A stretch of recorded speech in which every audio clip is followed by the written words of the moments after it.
Marami ang nagtatanong kung ano na nga ang mga latest ganap ngayon sa buhay ng Queen of All Media na si Kris Aquino.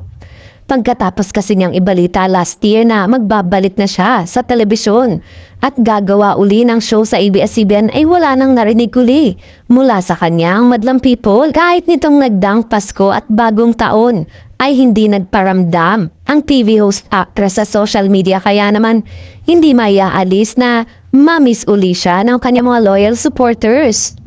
Ayon sa isang source, mukhang imposible pa raw na masimula ni Kris ang nakatakda sana niyang gawing show sa Kapamilya Network dahil sa estado ngayon ng kanyang kalusugan.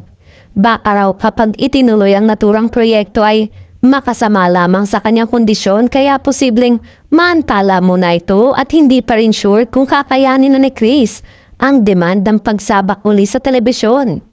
Maaalalang ibinunyag ni Kris Aquino ang kanyang pagbabalik sa ABS-CBN sa pamamagitan ng isang TV show bago matapos ang 2024. Sa kanyang Instagram post, nagbigay si Kris ng update sa kanyang mga taga-suporta. Hindi lamang sa kanyang mga plano sa showbiz kundi pati na rin sa kanyang patuloy na laban sa kalusugan. Dito ay inihayag ni Kris ang kanyang pagbabalik sa ABS-CBN sa pamamagitan ng isang TV.